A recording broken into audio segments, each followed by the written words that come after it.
สิ่งเหล่านี้นะครับต้องใช้ให้เป็นนะครับก็ลองไปเซิร์ชดูนะครับใครถ้าเกิดแรงบันดาลใจพิมพ์คำว่า TOI Zero ทุกอย่างฟรีหมดนะมีโจทย์คำถามคำตอบ100 ข้อมีวิธีการชัดเจนเลยไปดาวน์โหลดโปรแกรมเดียวมาเขียนได้แล้วนะครับอยู่ที่ว่าทำหรือไม่ทำเท่านั้นเองนะครับโอเคครับก็ได้เวลาอันสมควรแล้วนะครับสวัสดีนะครับทุกท่านทางออนไลน์เสียงชัดไหมครับมีเขียนบอกเสียงสะท้อนถึงตรงนี้ชัดแล้วเนาะผมคิดว่าเป็นจังหวะที่ดีแล้วก็โอ้เป็นช่วงเวลาปรับพอร์ตที่ผมก็อยากมาฟังคุณแอนดรูด้วยเพราะว่าพอเป็นทุก3 เดือนนะย้ำอีกครั้งนะครับทุกท่านบางท่านมาเกือบทุกเดือนนะพอเดือนหน้านะเดือนเมษาเดือนพฤษภาเนี่ยเซสชันนี้ทุกเดือนเนี่ยเป็นการเล่า Product All Weather คืออะไร Alpha Focus คืออะไร Inflation Guard คืออะไรคุณแอนดรูคือใครเนี่ยจะเป็นอย่างเงี้ยเดือนหน้าแต่พอตกฟากเดือน3 6 9 12เนี่ยสนุกแน่นอนเพราะคุณแอนดรูนะครับคุณสอนศักดิ์นะจะมาจริงๆมีคุณอเล็กซ์อีกคนจะมาพร้อมกับวิวมุมมองว่าเห็นอะไรว่ามีการปรับพอร์ตหรือไม่และปรับพอร์ตไปทำอะไรผมคิดว่าทุกท่านรู้แล้วว่าปรับอะไรเพราะว่าผมใช้ Auto Allocation นะครับเมื่อกี้แซวคุณสอนศักดิ์นะว่าหลายครั้งแล้วนะที่คือเวลาปรับพอร์ตอ่ะมันจะมีจังหวะขายแล้วมีจังหวะเข้าซื้ออย่างรอบนี้ขายอเมริกาใช่ไหมครับขายจีนแล้วเข้าซื้อลาตินอเมริกาหรือเอเชียแต่ขายไปวันศุกร์กว่าจะซื้ออาทิตย์หน้าแต่วันจันทร์เนี้ยน่าจะแดงคือจังหวะแบบเหมือนแบบเหมือนรู้อ่ะเหมือนรู้ว่าอ่ะช่วงเนี้ยมันจะมีวันที่ under invest ประมาณ2 วันถึง 4 วันและหลายทีแล้วครั้งที่แล้วจังหวะขายเปี้ยงแล้วทรัมป์ก็โบดตลาดไอ้ช่วงที่เงินมันลอยก่อนซื้อตลาดก็ร่วงแล้วก็เข้าซื้ออันนี้เป็นอีก1 อันนะที่ดวงนะครับก็นะเขาบอกว่าดวงก็คือความสามารถอย่างหนึ่งนะฮะถ้าเราดวงดีต่อเนื่องติดต่อกันเนี่ยมันก็กลายเป็นความสามารถได้ก็ขอเชิญทุกคนพบกับนะครับดรแอนดรูสต็อตส์นะครับเจ้าของ Legendary Port นะครับ All Weather Strategy ต้องเรียกว่า Legend แล้วนะได้แล้วเนาะจังหวะนี้นะฮะหวังว่าครั้งหน้าเจอกันนะคุณแอนดรู since inception ของพอร์ต return จะเป็น100%นะเพราะว่าล่าสุดคือ95%แล้วนะครับเชิญคุณแอนดรูครับ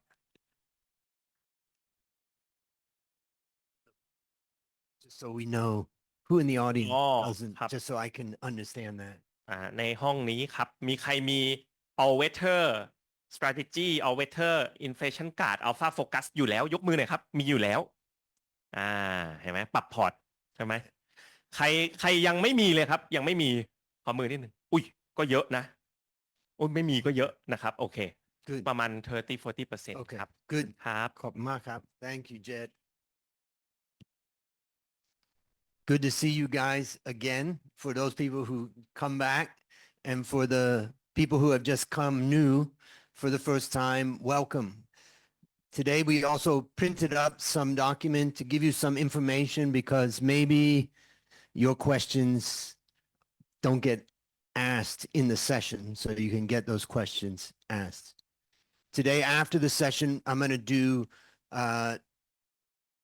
about 10 meetings, one-on-ones for those who have booked them. But I've also mentioned that I have a little extra time so I can take on maybe another 5 meetings. So if you have some critical issue or something you want to talk about, I'm not an advisor, but I can listen to what you have and think about possible solutions. So let me go into the presentation. We're going to talk about our new weights today and also the global investment outlook. We'll talk about the alpha tilts in our global equity strategy fund, but just a brief introduction. So I moved to Thailand in 1992 to teach finance. That's me after about 2 weeks in Thailand. ตอนนั้นผมสอนที่มหาวิทยาลัยหอการค้าไทยนะ And I've been teaching all my life. I love to teach. I love to learn. And I realize if you're a teacher, so I decided to become a financial analyst in 1993. In 1995, I co-founded CoffeeWorks with my best friend, Dale.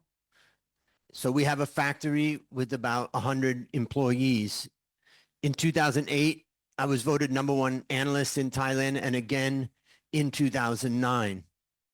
And I was a 2-term president of CFA Society of Thailand, which was a great honor to take care of and represent all the financial analysts and fund managers in Thailand. I completed my PhD at my age of 50. So I challenge everybody, never stop learning, including I have some students in the room here. If you've studied with me ever in courses, valuation masterclass at university, raise your hand.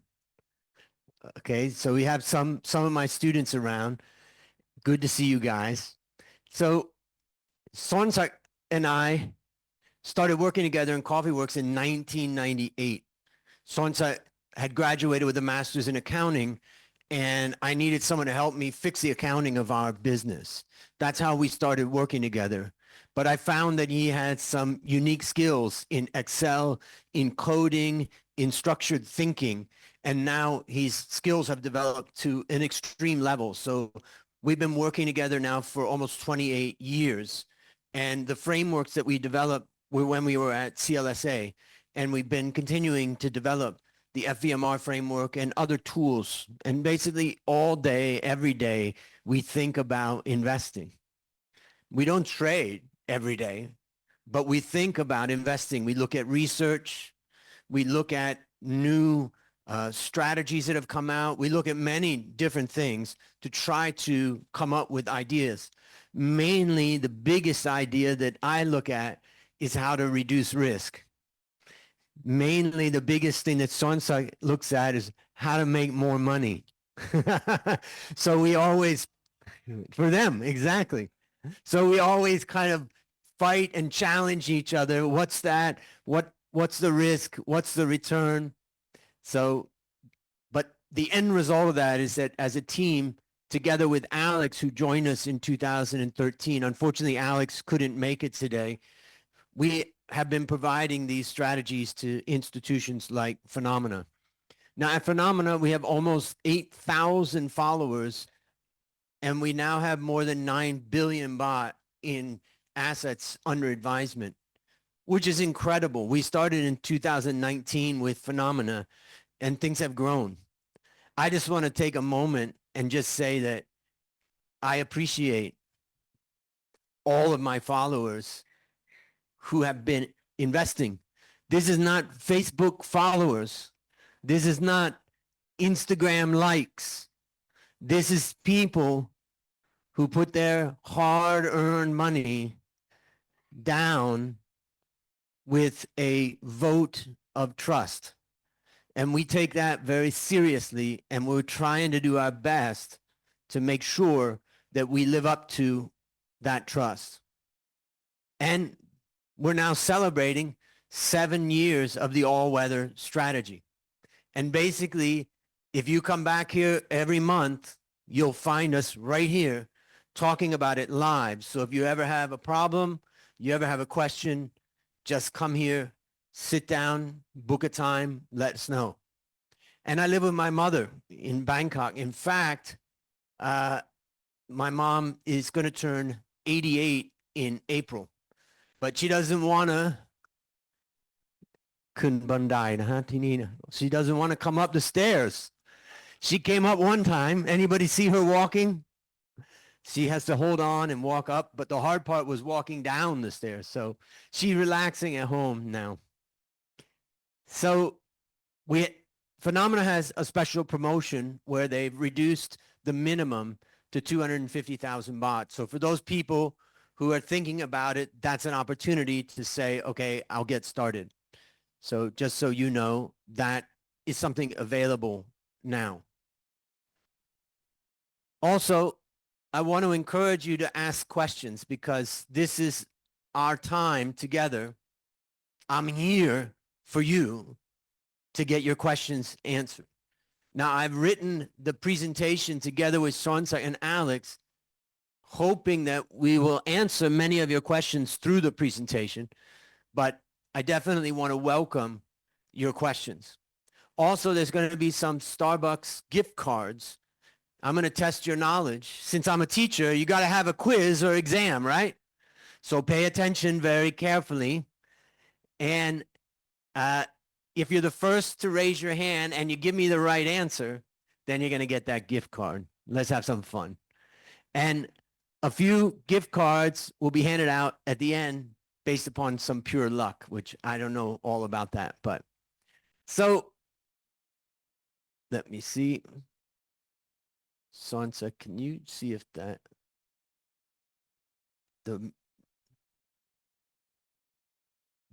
doesn't work? Did somebody click on the presentation? Maybe click on the presentation. If you click off of it, it's gonna.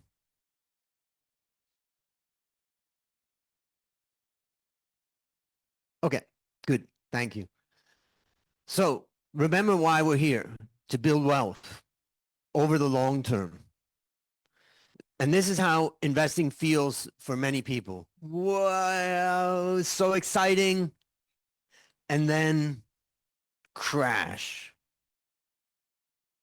This is how we want investment to feel, more smooth sailing. So how can we do that? That's our challenge. So our allocations are global, long-term, and diversified. Our goal is to deliver steady returns over the long run. This is all three of our strategies. The first one started here. Naturally, it's higher because we had it for a longer time. But when we have these over a longer time, they'll also perform, we hope. Now, we aim to deliver reasonable returns with reasonable risk for an unreasonably long period of time. That's me when I was a little boy. That's me when I came to Thailand. And that's me when I'm 100. We just did a photo shoot. I said, this is the last one because I'm not going to change, you know. My hair's already gone. My wrinkles are already here. So that's what I'm going to look like. Our aim is to create strategies that perform over many decades. Also, as some of you know, we have taken the all-weather strategy and created an RMF. And that AWS RMF has already attracted almost about 143 million since its inception at the middle of December last year. So if you want, some people are allocating to AWS and then they're allocating RMF somewhere else. And they say, I would like to allocate a portion of my RMF to AWS. Now you can. This RMS is based upon the all-weather strategy, but we're executing it through US ETFs. And we've partnered with Thales to launch this fund. And just to give you a clear message about it, it's important to understand that I'm not a FA. I'm not a financial advisor. In fact, I don't know that much about tax. I don't know that much about trusts. I don't know that much about retirement planning. What I know is just how do we make money investing in the stock market so we have enough money at the end when we're ready to retire. So all of what I do is just do allocation. And I don't provide that allocation to any individual. So what I do is I provide that allocation to the research at Phenomena, and then they go through that allocation, and then they bring it to you. So it's important to understand that if you have specific questions or anything like that, to go to Phenomena for those questions. Also, it's important to understand I'm not selling anything. Today, I'm explaining what we do, and then that's hosted by Phenomena to basically help you understand the all-weather strategies. Now, the RMF has invested for less than 3 months, but performance has been strong so far. Part of it is because this is an RMF that will have gold and commodities in it at times, not just stocks. So allocations are generally the same, but there can be differences that are based upon the various options that are available, because at Phenomena, we're investing in funds, and at Thales, they're investing in ETFs. Also, the investment committees at Phenomena and at Thales have 100% right to ask any question, make any changes, and they may do changes. Generally, we work with them a long time. We know what their needs are, and so we provide them with a lot of research to help them.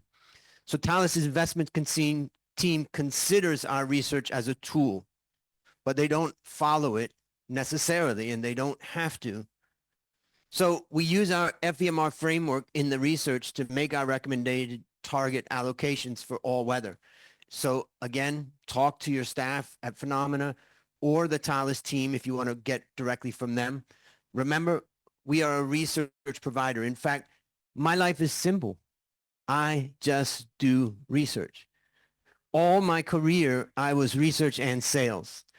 I wrote my research, and then I worked with my sales team, and then we went out and sold. But now I just focus on research. I'm not a financial advisor, and also I don't sell any financial products. So when somebody comes to me and says, can you help me?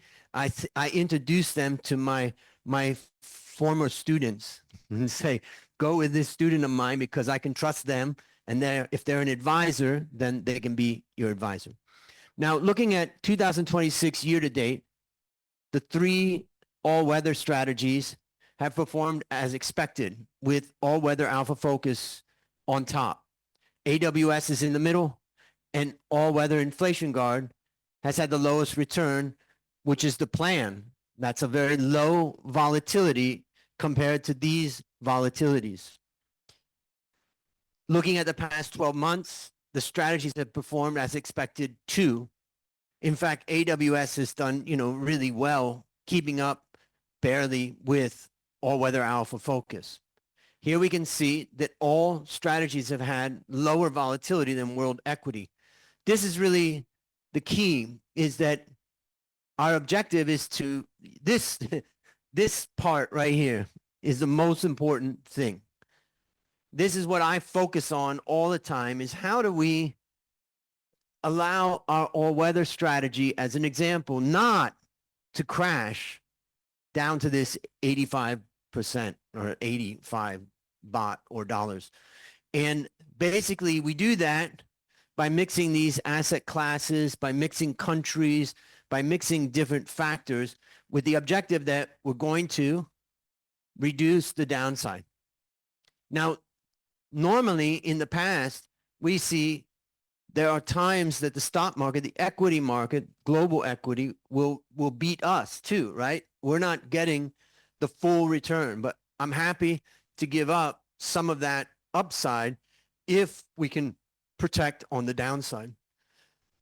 One of the reasons why we've done better than equity is that we can say that equity is pure stocks. So if stocks slow down, then we have bonds, we have commodities, we have gold that we can allocate to, plus within stocks, we can do other allocations.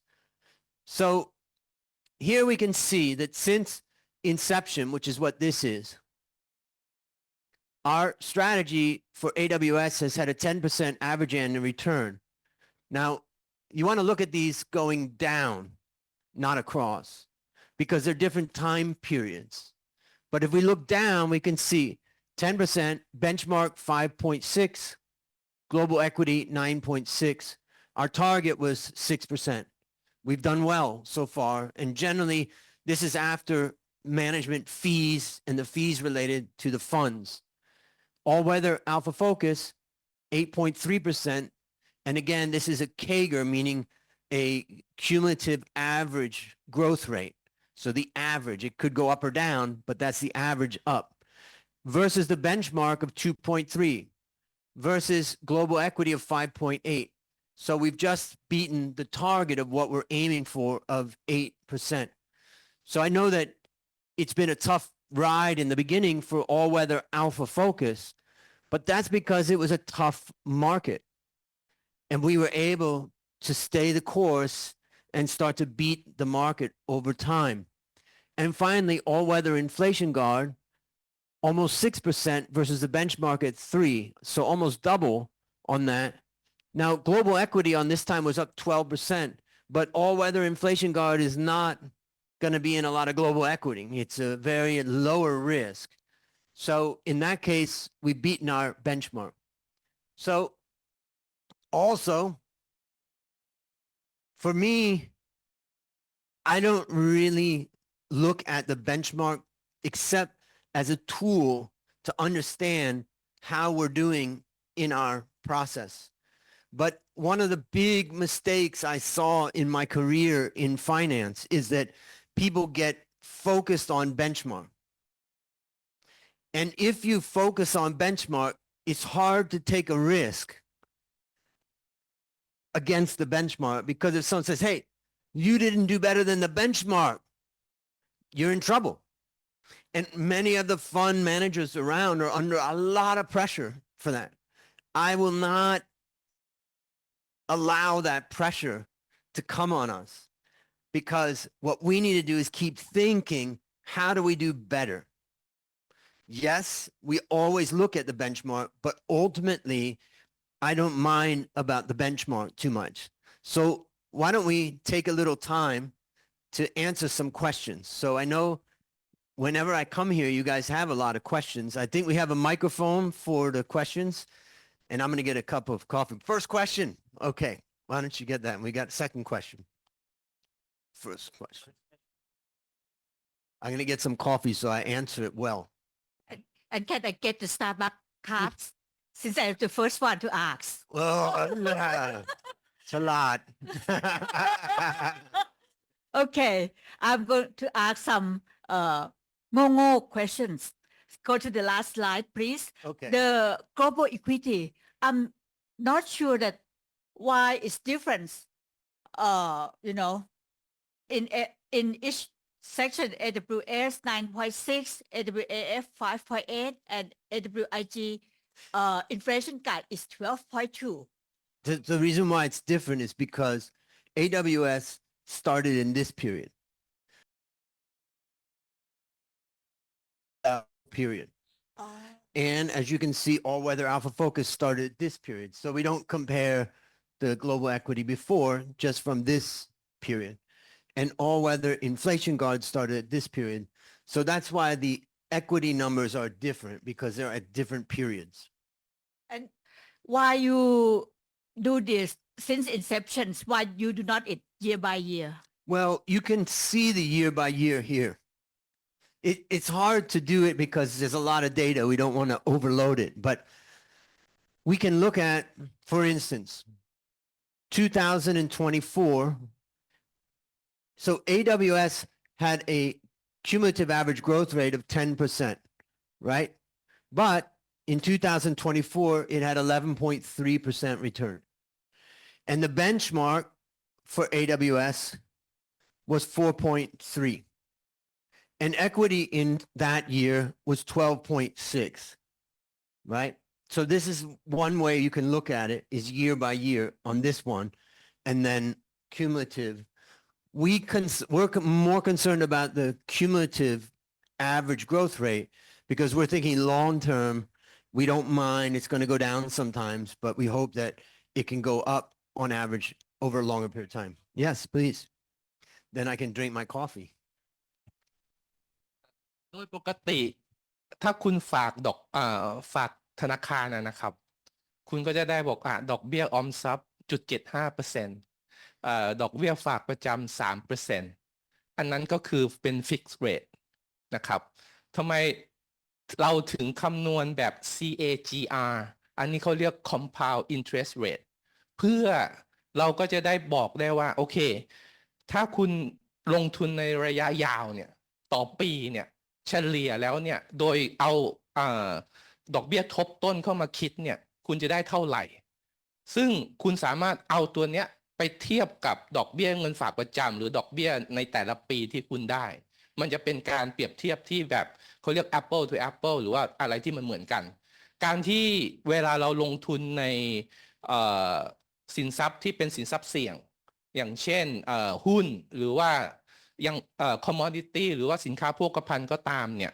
การที่คุณจะไปดูสปอตแต่ละปีเนี่ยมันอาจจะมีความbias หรือความที่ว่าไม่สมเหตุสมผลที่จะไปโฟกัสแต่ละปี เพราะว่าถ้าคุณดูเส้นกราฟเนี่ยมันยังไม่เป็นเส้นตรงเหมือนกับการคุณเอาไปฝากประจำดังนั้นเนี่ยก็เลยจะต้องเป็นการดูว่าตั้งแต่เราเริ่มลงทุนมาเนี่ยได้ยิ่งยาวเท่าไหร่เนี่ยมันจะเป็นการพิสูจว่ากลยุทธ์เนี่ยมันได้ผลจริงหรือไม่นะครับอันนี้ขอเสริมนิดหนึ่งครับผม ค่ะเข้าใจที่คุณพูด แต่สำหรับอย่างดิฉันเนี่ยดิฉันเริ่มต้นปี2025ดิฉันก็ควรจะต้องไปหาทางคำนวณเอง ถูกต้อง ว่า ครับ CAGR จาก2025เป็นเท่าไหร่ ถูกต้อง ไหม ครับ คะ ถูกต้องครับ โอเค แล้วก็ต้องขออภัยจริง ๆ เพราะว่าเราไม่สามารถที่จะไปคำนวณให้กับผู้ลงทุนทุกคน เพราะว่าผู้ลงทุนทุกคนเนี่ยมีการเข้าออกที่ไม่เหมือนกัน แล้วก็แต่ละระยะเวลา ต้องบอกว่าสิ่งที่เราคำนวณมาเนี่ยเราคำนวณจากการที่ว่า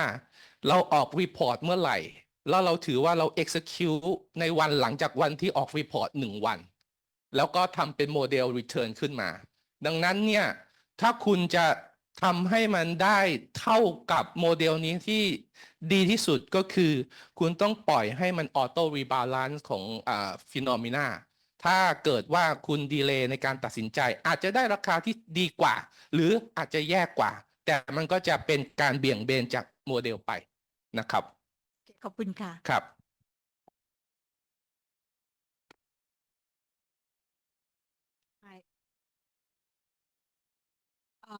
Understand that you just added the TLA GEQ recently. I'm wondering what is inside the TLA GEQ because I thought that there is it's comprised of many is a fund of So I'm gonna ask Sorensa to answer that, but it's not a fund of funds. It's a fund investing in ETFs. yeah, Okay. and they're comprising of a lot of ETF in there. So what are stocks inside, and are they how often do they change the composition inside? So I'm gonna let Sontag ask that, but just so everybody's clear, for the global equity fund that we're doing, we're using the fund that we've created at Thales.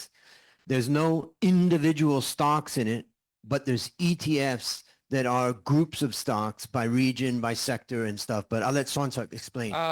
อันนี้เป็นส่วนหนึ่งนะครับที่เราพยายามเขาเรียกว่าอะไรลดการสวิตชิ่งกองโดยการที่ว่ามีคอพอร์ตในทั้ง3 strategy อันนี้ก็จะเห็นว่าเราสร้างพอร์ตขึ้นมาใหม่TLA GEQ เป็นลงทุนในหุ้นโลกเพียวๆแต่เป็นการลงทุนในลักษณะว่าไม่ได้ลงทุนหุ้นรายตัวจะเป็นการลงทุนไม่ว่าจะเป็น ETF ของประเทศหรือเป็น ETF ของเซกเตอร์นะครับการรีบาลานซ์เหมือนกันครับทุกควอเตอร์แต่ว่าจะมีการรีบาลานซ์ก่อน AWS จะรีบาลานซ์เพื่ออะไรเพื่อให้มันสะท้อนสินทรัพย์ที่เราน่าจะลงทุนแล้วพอ AWS Family จะต้องรีบาลานซ์เนี่ยมันไม่โดนดับเบิลฟรีอะไรสักอย่างหนึ่งนะครับ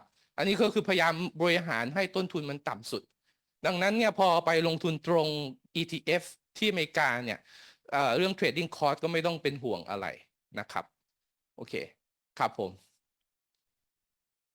Other question. And Sontag, you want to put up GEQ? We have that? I don't know if in the appendix or. Okay. Later. Yep.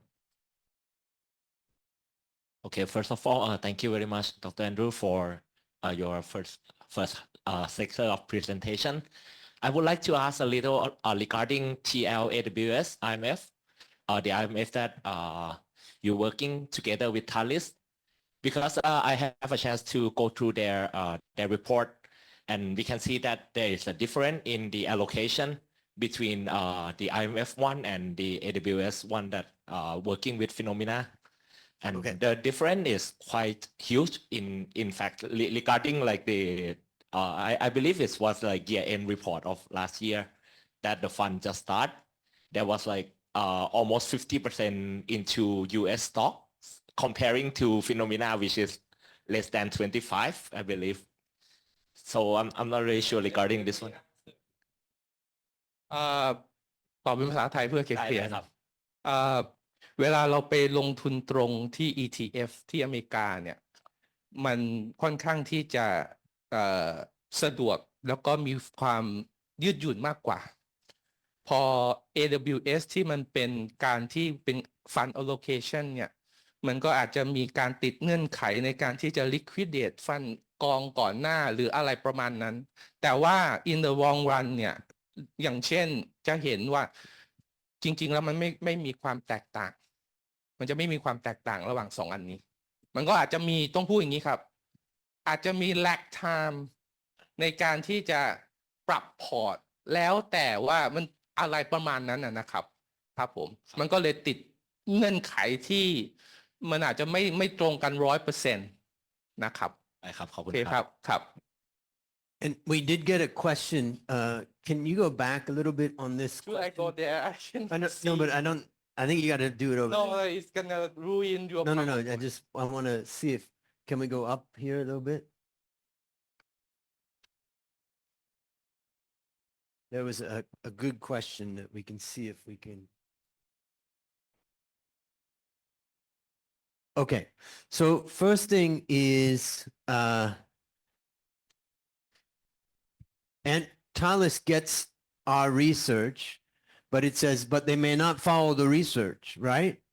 Correct. They are a licensed mutual fund company. They have ultimate responsibility to not make a mistake, to not have any problem. But if we, as a research provider, do a good job, they have no problem to follow what we provide them. If we don't do a good job, then they're going to say, why this, why that? So generally, they're going to follow it.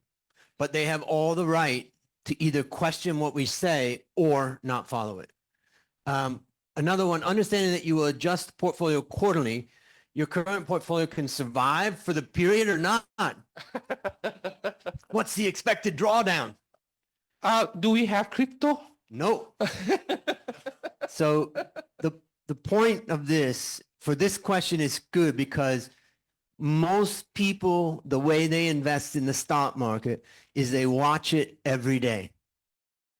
And they get panicked. And what do? Sell. Sell. They get excited. And what do?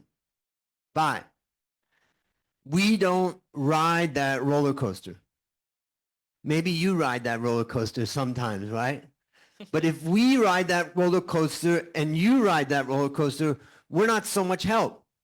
If you're on that roller coaster and then you turn and you look and you see me, hey, no, then I'm not helping you. So we set our portfolio and we don't adjust it for 3 months. The only time that we would adjust it is if there was some kind of problem with a fund. Once we anticipated there was a problem with a fund and we got out of that fund and put it into Thai bond fund, and that fund shut down and we got out just in time. So there are some very small cases where something would happen, but generally to answer that, we're not going to make any change, right? So in case I would like to increase investment, should I wait for I'm not exactly sure how the allocations happen with the auto allocations and stuff, but the point is now's the time, since we just rebalanced, to, if you're thinking about increasing the allocation, now's the time to do it. If you wait another 1 or 2 months, then you might as well wait to our next time. Okay, and any others? Download the slide. Do we have a link for the slides? Maybe. Okay. Yes, my student. I want to ask you about the risk of deflation from AI in the near future. Do you have any ideas about the risk and what do you prepare for this? I'm not worried about I don't worry about much, right? You know, because we work so hard that AI, I'm not so worried about it. Yes, it's going to have some impact, but the humans have adapted to everything that's come along. And I think we'll adapt to that. So I'm just not that worried about it. Let's keep going down. Somebody said, are we going to do a AF RMF? We have to talk to Jet about that and see. Okay. So someone said, please recommend which strategy is suitable for risk-averse person. I really wanted to add to the FAQ, but I didn't have time, kind of the persona of the type of person that would invest in one. But let's just say somebody is low risk, may not have a huge amount of money. They may be retired and not making a lot of money at this point, and they need to be very careful. Then all-weather inflation guard is designed for that situation. But if somebody says, I'm young, I got income, I got some money, my parents have money, I don't have to worry so much, then that's all-weather Alpha Focus. Okay, any more? I think that's it. Okay, good. Somebody said, for my new clients, if they want to enter AWS, should they invest a lump sum or should they split it amongst several payments? The important thing, and I need to add more into that next time, is that we are doing market timing. You will see at times where our equity allocation will be very low, bonds will be high, gold will be high, then gold will be down and commodities will be up or something like that. We are doing market timing. So if you're doing market timing and we're doing market timing, it's very hard to get long-term outperformance. So generally, the answer to this is lump sum. Just invest. But some people say, I'm too scared to do that. That's fine. Then little by little, that's okay. But you don't have to do that. But if you were only investing in GEQ, that's only stocks. Now we're not bringing in bonds or anything into that. And so yes, timing is more important there, but not with AWS so much. All right, so let's continue. So we revise our strategies every 3 months. We are here. We've just done the adjustment. So if you're about to start investing or add a significant amount, now is the time, at least in this area right here. All right. Dun, da, da, da. Announcing. Here is the new weights from All Weather Strategy. We've reduced equity to 60%. You can see previously we were at 70. Now we're down to 60. And we've kept bonds at 5%, gold at 25, and we've added a little increase in commodities, small increase in commodities, but gold is really the key, is keeping the gold at 25%. So we replaced emerging markets ex-China with Asia Pacific ex-China ex-Japan. We've exited the US and our China tilts. We still have some exposure to US through the global equity allocation fund that we have, but our separate allocation to US is down.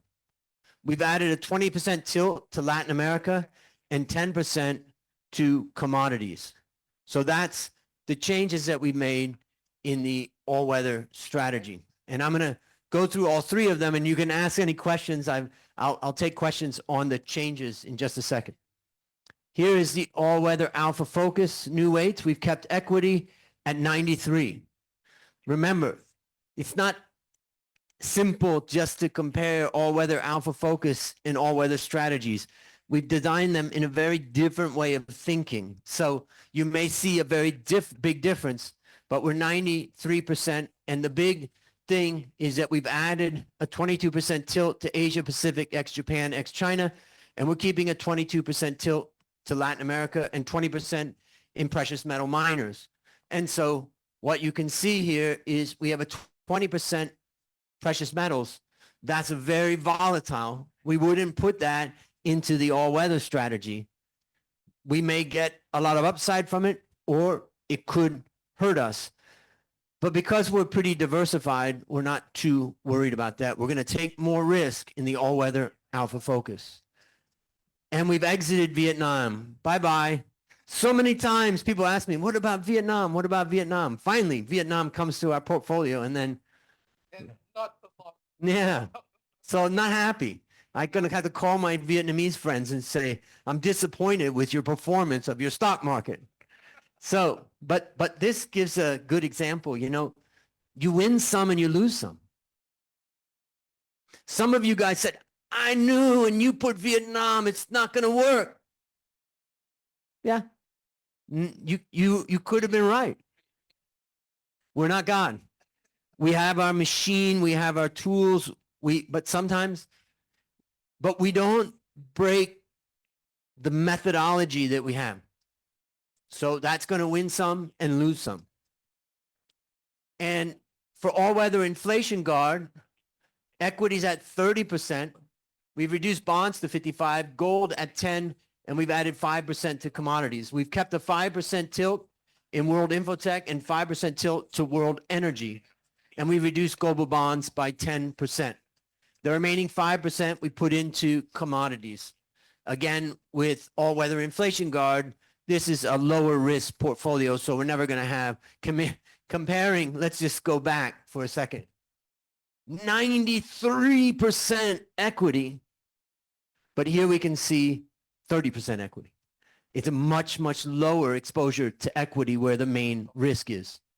So, as Sontag has mentioned, the auto allocation is great for us because in the past, there's some delay between when we give information and how it gets executed. It comes to you, maybe you're busy, you don't have time to improve or something like that. Now, I would highly recommend auto allocation as a great tool to make sure that it's executed properly. All right, any questions about the changes in the strategy or any other questions, feel free to ask now. Yes. Recently, as Trump attacked Iran, did you make any strategy change in your strategy? We made our change about Trump attacking Iran. Yes, yes, but it was months ago. It was gold at 25%. US down. So the point is, what we're trying to do is position the portfolio before things happen. Now, you're never going to get it right. And it didn't come from our genius predicting.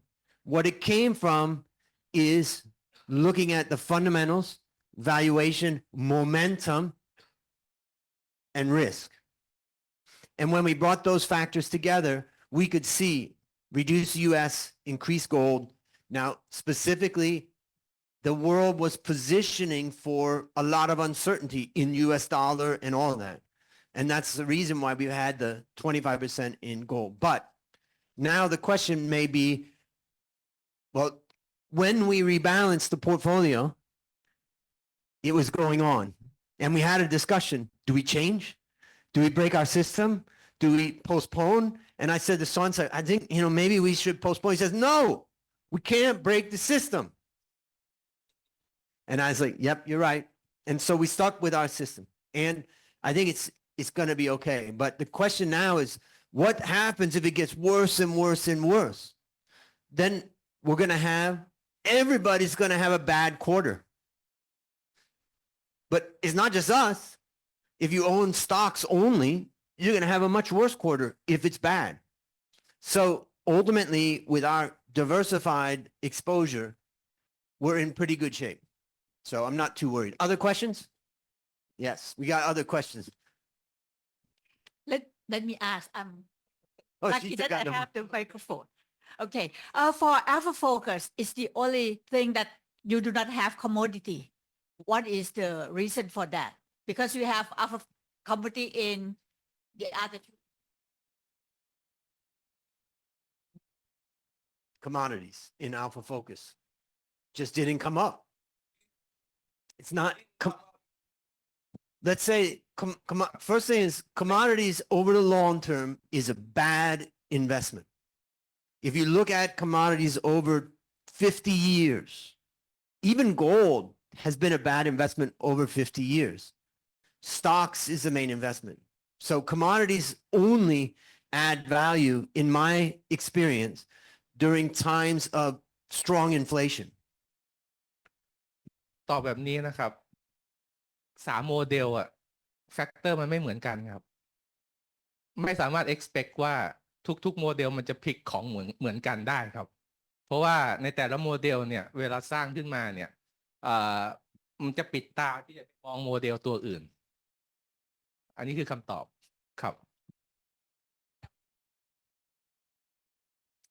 ไม่ได้ตั้งคำถามกับคุณเลยครับ อันนี้คือผมตอบในแง่ที่ว่าเวลาเซตอัพโมเดลขึ้นมาเนี่ยจะไม่มีความสัมพันธ์ระหว่างว่าทำไม AWAF ลงอันนี้แล้ว AWS สร้างโมเดลผมไม่ได้สร้างให้มันผูกเงื่อนไขอันนั้นไว้ ผูกเงื่อนไขแค่ว่าทำยังไงให้มันชนะตัวเบนช์ที่มีอยู่ของตัวมัน ดังนั้นมันก็มีโอกาสที่มันจะไปเลือกสินทรัพย์ที่ต่างกัน แล้วอีกตัวหนึ่งก็คือว่าเป็นเหตุผลที่ว่าอย่าง AWAF เนี่ยตัวเลือกเนี่ยมันจะหลากหลายกว่าตัว AWS หรือตัว AWIG เพราะว่าอะไร AWS เนี่ยตัวทางเลือกเนี่ยจะเป็น regional หรือ country ที่เป็น ETF ตัวใหญ่ ยกตัวอย่างเช่น Japan China หรือจะเป็น region Europe อันนั้นคือ AWS แต่ถ้า AWAF เนี่ยเนื่องจากมันเป็นชื่อก็บอกนะฮะเป็น Alpha Focus เหมืองทองใน AWS ไม่มีเหมืองทองใน AWIG ไม่มี IG ทำไมไม่มีพวกนี้เพราะเราต้องการให้มันเสี่ยงต่ำสุดดังนั้นเนี่ย IG เนี่ยเวลาจะไปลงทุนในหุ้นเนี่ยเรามีคอที่เป็นTLAGEQ แต่ว่าอีกส่วนหนึ่งที่จะไปลงทุนในหุ้นเนี่ยเราก็เลือกที่จะไปลงในเซกเตอร์ซึ่งเซกเตอร์เนี่ยมันก็จะมีความผันผวนที่น้อยกว่ากับตัวเลือกของ AWAF โอเคไหมครับเคลียร์ไหมครับโอเค Dr. Andrew, your rebalance for this time you last for 3 months. My question is that if the fighting between US, Israel, and Iran lasts longer than 3 months, how would you readjust your strategy next time? So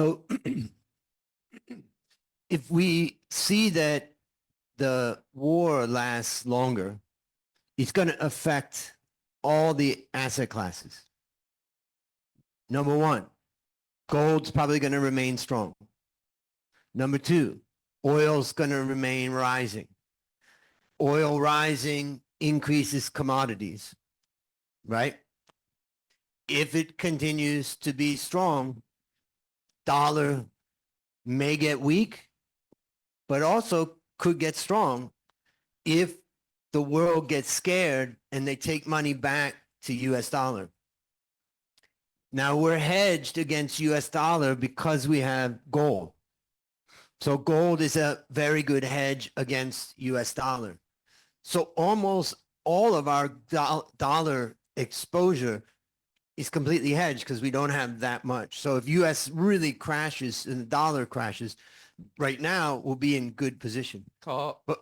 ขอเสริมนิดนึงนะครับ สิ่งที่จะเห็นก็คือ exposure หรือ weighting ของเราในบอนด์จะมากขึ้น เราอาจจะไปใน money market ของเมืองไทย ซึ่งจะไม่มีเขาเรียกว่าอะไร ไม่มีความเสี่ยงเรื่องอัตราแลกเปลี่ยน อันนี้ก็เป็นอีกจุดหนึ่งที่เรา flexible ทำไมเรามีบอนด์ก็จะทั้งบอนด์ทั้งโกลถ้าเกิดเหตุการณ์เนี้ยโมเดลมันจะไปตามนั้นครับ And then once the markets have gone crazy for 3 months, then we apply our methodology at that time and decide how do we allocate. So that's how we incorporate it. Other questions?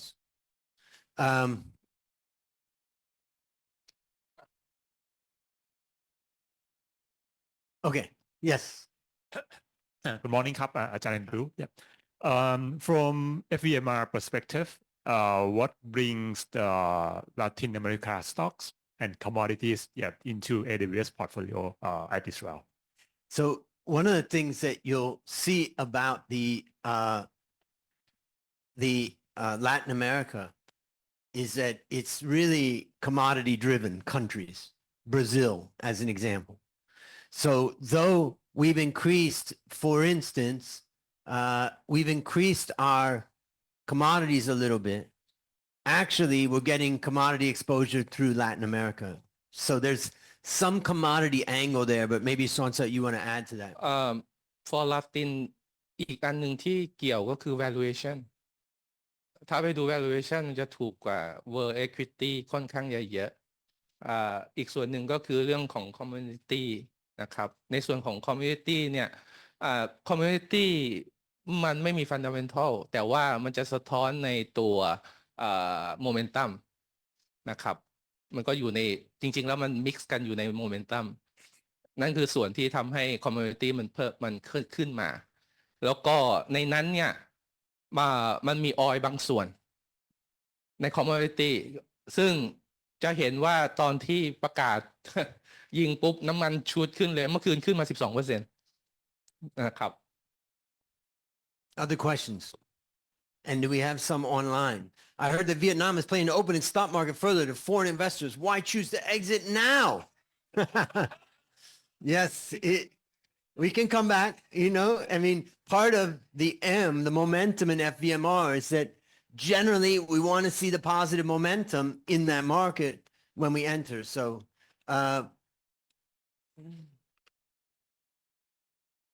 this is a question about the gold allocation is never rebalanced. It exceeds 25 to 30. I don't know the answer to that. We'd have to ask the phenomena people. But we've had gold at 25. Have we not taken profit on that over time? No. Okay. Not sure why he's saying that. ตอบคำถามเรื่องโกหรือเรื่องอะไรพวกนี้นะครับอันนี้คือเป็นหลักการที่ทำไมเรามีการรีบาลานซ์ทุกๆควอเตอร์อย่างเช่นว่าควอเตอร์ที่แล้วเนี่ยเราบอกว่าโกมัน 25% ถ้าโกมันขึ้นมามากจนเบี่ยงเบน 20% จาก 25% เนี่ยทางฟีนอเมนาเนี่ยเขาก็จะปรับลงมาให้มันอยู่ที่ target weighting ที่ 25% แต่ถ้าแต่ละท่านเนี่ยอาจจะ invest ในเวลาที่ไม่เท่ากันแล้วมันเบี่ยงเบนไม่เกิน 20% ก็จะไม่โดนถูกปรับพอร์ตอันนี้เท่าที่ทราบมาของsystem ของฟีนอเมนานะครับแต่ว่าโดยหลักการแล้วเนี่ยถ้ามันเกินไปเนี่ยในทุกๆควอเตอร์เนี่ยอย่างโมเดลของเราเนี่ยมันก็จะปรับไปที่ target weighting ในทุกๆควอเตอร์นะครับ So we love to answer questions all day, but the phenomena team is like, keep going. Stop the questions and keep going. So let's talk about geopolitical risk is rising, of course, and Trump tariffs has been an off and on thing, and a weaker US dollar benefits emerging markets and Asia Pacific. And Asia Pacific, ex-Japan, ex-China has many growth engines. So I want to go through a little bit of this. And then if you have any questions, let us know. And then, of course, as I said, Brazil in particular is like a commodity exposure. So geopolitical risk is definitely rising. And we can see this in the geopolitical risk index. And if the conflict continues, of course, global energy supply is going to be a problem. We're going to face a lot of problems. And my personal prediction is that Trump does not want to hurt his chances in the midterm elections in November. If he loses the Republican control of the House of Representatives, it's over. He's not going to be able to get anything through Congress. And it's so close right now that he can lose it. And if I went back to about 1960 and I looked at every president going into the midterms. So in other words, they have 4 years. Within second year, the House is going to have another election. And 80% of the time, the incumbent president lost control of the House.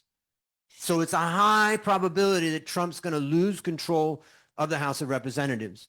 If he does, That's part of the reason why he needed to do his big, beautiful bill and all that. He needed to get everything through as fast as he could to get the resources he needed to do what he wanted to do.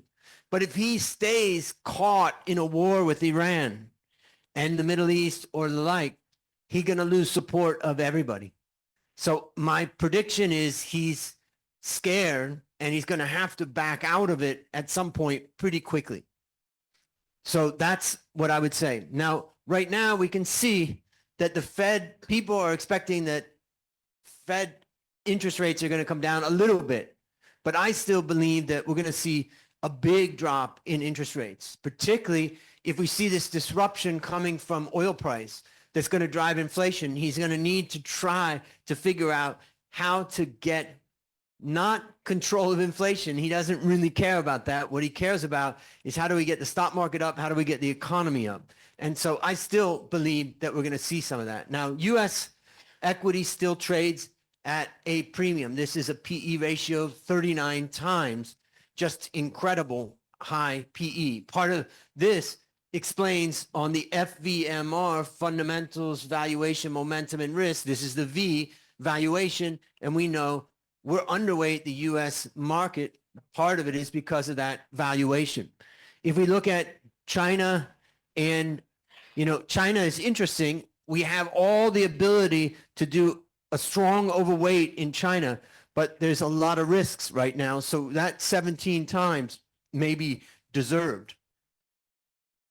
And Trump's tariffs, we have an uncertainty index that we follow, and it's just up and down. There's a lot of uncertainty related to it. And we have a 15% global equity target allocation. And this is the GEQ fund, which is overweighting tech industrials in Taiwan.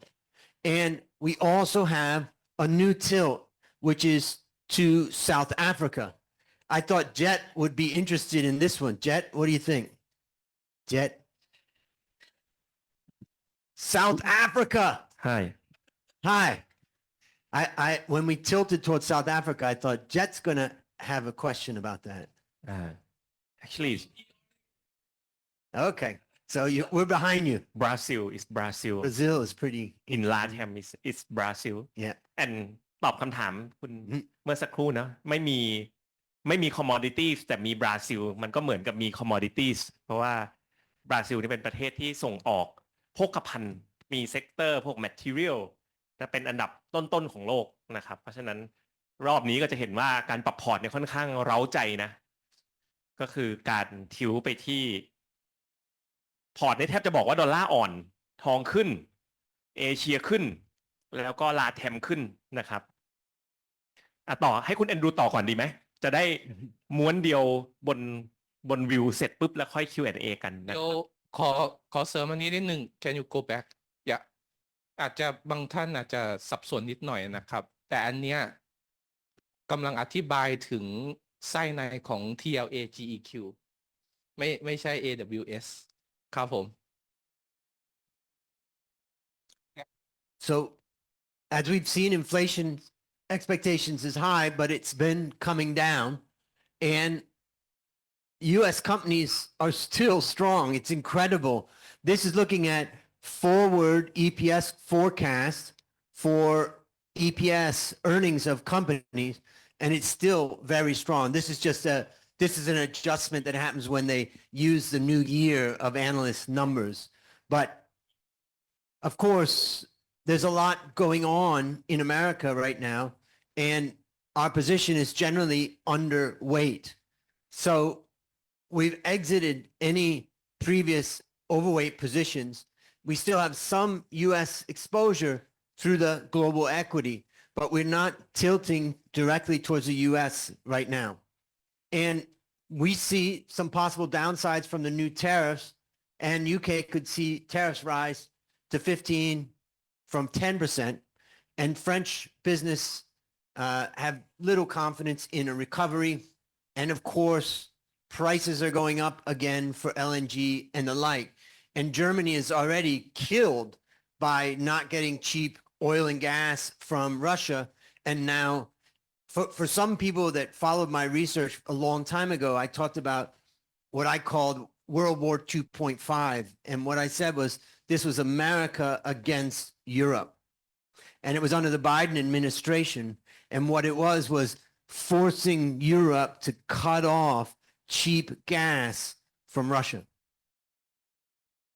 And if the US could get Europe to cut off cheap gas from Russia, it's going to destroy Europe. And it's done. So now Europe has extremely high costs and they have a hard time competing. There's a lot behind that, but that's something that I've been watching for a while. So we have no extra allocation to develop Europe equity at this point. The yen weakness is likely to remain, and we have no extra allocations to Japan either right now. And the weaker dollar generally is going to benefit emerging markets in Asia Pacific. And with Trump's tariffs, rising government debt, the U.S. could weaken further. Of course, the U.S. has got a lot of debt, but China also has a lot of debt too. Emerging markets and Asia Pacific ex-Japan should benefit. In fact, in that way, Thailand is interesting because we have law or a guideline from the Public Debt Management Office that says the Thai government can't have debt more than about 70% or so of GDP. We need this type of control because the Thai baht is floating in the market. If the politicians get out of control and they start spending a lot of money, the baht will devalue very quickly. So we have actually good discipline on not overspending and over borrowing, but that's not the case with China. That's not the case with US. So emerging markets tend to benefit from this weakening dollar because it reduces the local currency cost of servicing debt. So if Thai companies, as an example, are borrowing in US dollar, it gets cheaper. And it boosts the appeal of emerging markets by increasing returns from the currency. Like I'm happy to invest in a foreign country if I also think the currency is going to strengthen. And of course, as we just saw with Brazil, many of the emerging market countries are commodity exporters. Thailand's not a commodity exporter, but Indonesia and many other of the emerging countries are. Now, as far as the Asia ex-Japan, ex-China, this is the strategy that we've set up at Thales so that we can strip out China from exposure to Asia. So we've got tensions challenging the region, but US dollar weakness would be beneficial. And then the tougher US-China conflict can lead to relocation of production to Asia, which has already been happening in Vietnam and continue. AI and EVs need semiconductors, batteries, and Asia produces a lot of these. And so the region possesses many commodities and stands to benefit from these commodity price rebounds. So actually, Asia's in a pretty good position. So we've raised our target allocation to Asia Pacific ex-Japan, ex-China to 25% from 5% at AWS. And we've added a 22% tilt to the region in all-weather Alpha Focus. It's time for Asia to rise. Well, maybe, we'll see. We've been waiting for Thailand for a long time. We had a little excitement recently and then, oh no. But it was interesting to see that Thailand has come up on our radars and has started to appear again. So we're currently overweight Korea, Taiwan, and Thailand now. That's the first time that we've had some small overweight position in Thailand in many years. So let's hope that that continues. I want to ask to have a meeting with Kun Anutin to talk about our strategy and all of that. And so we're going to reach out to him. I do have his mobile phone number too. So I had to send him a message, I think. So if he still has it. Anyways, so semiconductors, of course, Korea and Taiwan are benefiting from these. And we can see Korea's situation has been incredible. What's going on in Korea. We have things related to other initiatives that the government's done to try to support the market. But basically, Korea's just been on fire related to semiconductors and the like. And here we can see that Taiwan is getting a lot of benefit from the demands that are out there. And ultimately, it's tech It's the chance to play tech, basically. And it's chips, obviously. And so ultimately, we have some strong exposure to Taiwan and Korea. Exports are growing fast, of course, for Taiwan as prices rise for semiconductors and the like. And I'm just going through it kind of quickly. Whoop, there he is. So political stability, maybe we have it in Thailand. So markets hate uncertainty, and Thailand's political landscape hopefully stays stable for a little while. But Anutin and his Phumjai Thai party won a decisive majority. And so let's hope that he can take care of our country very well. Let's see. And Thai rates, of course, are very low. Personally, as I look at Thailand, having been in Thailand for 34 years, many Thai businesses are in serious trouble.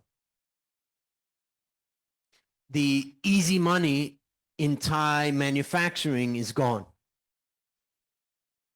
It's a competitive world out there. And Thailand has an open trade policy. Chinese companies are competing, and they are very difficult to beat. My personal prediction is that we're going to have many, many thousands of family businesses close over the next 3 to 5 years. They just can't figure out how to move from being low cost to adding more value, building a brand and the like. This is a very hard transition.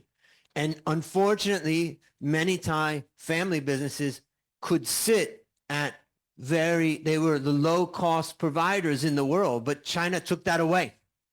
It's gone.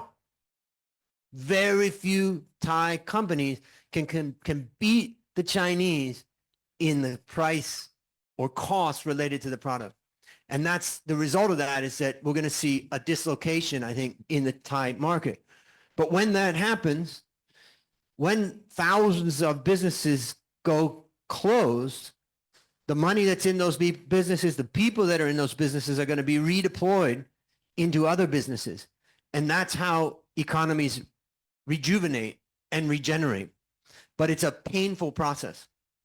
So, of course, China suffers more than the US from trade wars. We can see big drops when we get into a trade war situation with China. This is US goods import from China basically collapsing. In fact, it's kind of amazing because you would think that inflation would be much higher in the US. But this is part of the reason why Trump has tried to keep oil price down.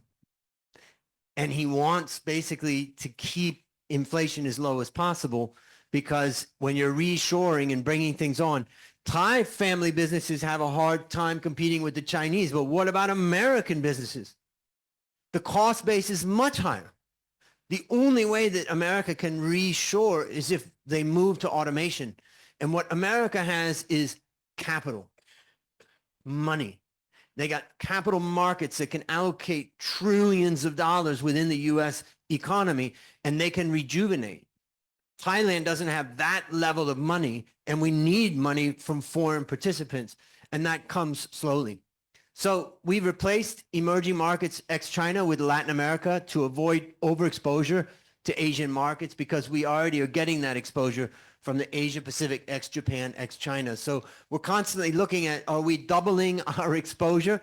For people that will meet me for a one-on-one, last time we did it, somebody showed me their portfolio and they asked me to look at it, and they had about more than 30 different ETFs or funds, let's say.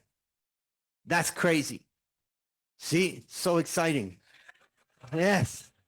I told her to help me keep track of time. Tell me when I got to stop. I thought maybe she was just telling me stop.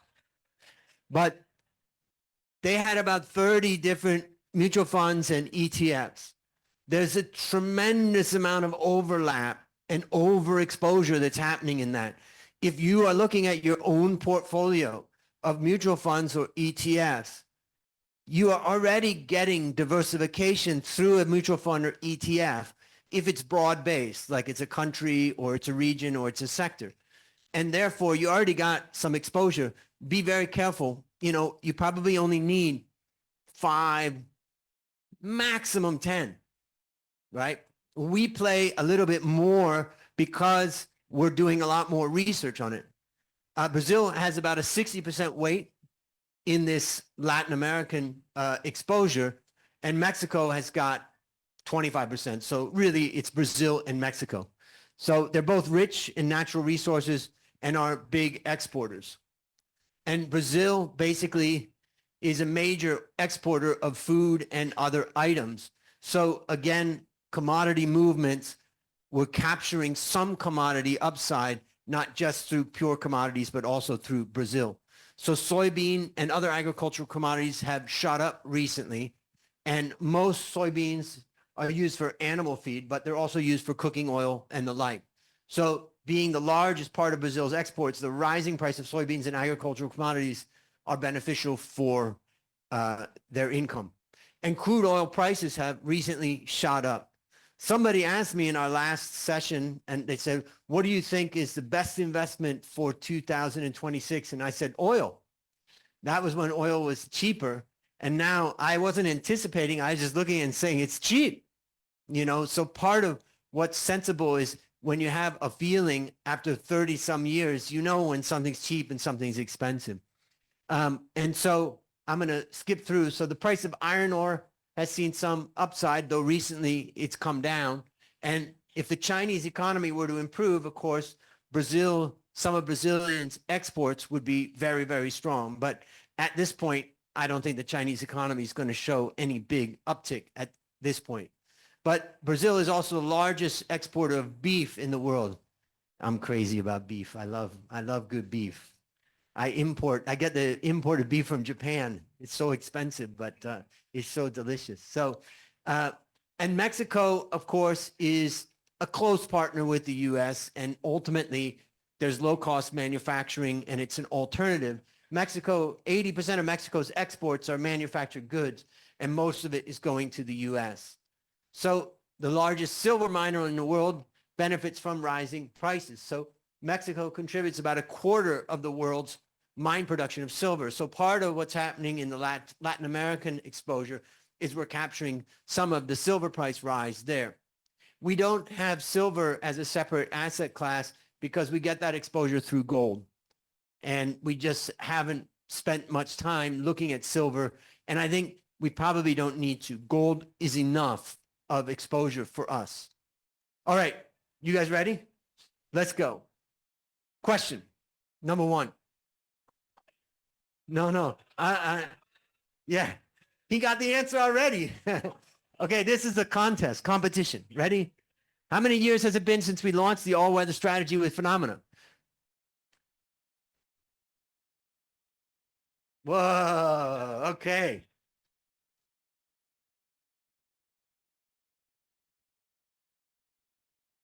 Look at that. There you go. Yes.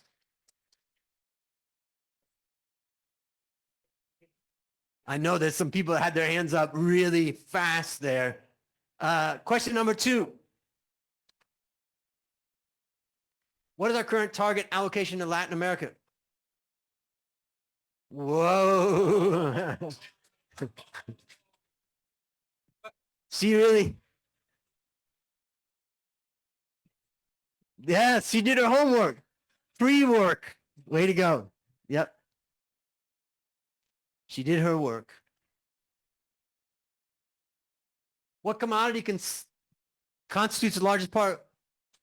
Yes, in the white shirt. Okay. I think it's beef, right? Yeah, okay.